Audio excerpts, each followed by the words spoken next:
आउँदो चुनावमा रासोपा भन्ने पार्टीको 0 सिट हो।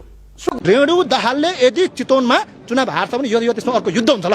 के ठुलो कुरा मैले झापा 5 मा हैन केपी ओली लड्नु भएको ठाउँमा सबै दल एक भएर जाँदा पनि केपी ओलीलाई हराउने ताकत कसैको छैन। बालेन त फरक कुरा त्यसो। बालेन त फरक कुरो, उहाँको त जमानत जफत हुन्छ, लेखेर राख्नुस्, जमानत जफत गराइदिन्छु उहाँ। रासोपा त कुनै प्रतिस्पर्धी दलै होइन, हेर्नुस्, यसलाई त म मान्दिनँ। यो त उही फेसबुकमा मात्रै प्रतिस्पर्धा हो। गुगलमा राप्रपासँग प्रतिस्पर्धा छ र भूगोलमा छैन। मैले पहिला नम्बर के भने एक त उसले चुनावै लड्दैन, दोस्रो कुरा चुनाव लड्यो भने जित्दैन, अगर जितो भने भन्ने प्रश्न आयो म तिम्रो गु खाइदिन्छु भने मैले गलत बोलिनँ, जितोस् म खाइदिन्छु, त्यसैको खाइदिन्छु। कस्ता कस्ता कहाँ गए मुसाका छोरा कोटा भन्छन् नि। केपी शर्मा ओलीलाई कसले हराउन खोज्दाखेरि सकेनन्, अब बालेन शाहले केपी शर्मा ओलीलाई हराउने यो आकाश खसे के होला जस्तो कुरा नगर्नुहोस् के ऋषिजी। बालेन शाहजीले म यसो हेर्छु राष्ट्रपाका मान्छेले केपी शर्मा ओलीसँग जोडिएर आफ्नो पार्टीको प्रचार गरिरहेछन्। केपी ओली यति हारो भने चाहिँ म इलाम जिल्ला छोड्छु। झुटा कुरा होइन।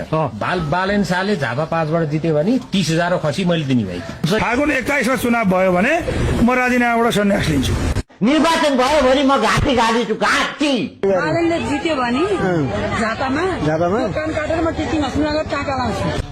20 देखि 25,000 मतले उहाँले जित्न सक्नु भएन छ भने तपाईहरुलाई अगाडि मिडियाका अगाडि यो कुरा मैले तपाईहरुलाई साँची राखेर यो कुरा गर्छु। मलाई कहाँ झुन्याउनु पर्छ? 20 देखि 25,000 मतान्तरले जित्नु भएन छ भने निर्वाचनको मत परिणाम आका दिन म झुन्निन तयार छु। फागुन 21 मा तपाई इलेक्सन गर्न सक्नुहुन्छ, म लेखेर दिन्छु यो रेकर्डमा तपाईहरु अगाडि राखेर। ल गराएर हेर्नुस्, म मेरो जीवनमा पोलिटिक्स छोड्दिन्छु गराइदिनु भएछ नि। ल सक्नुहुन्न, this is next to impossible.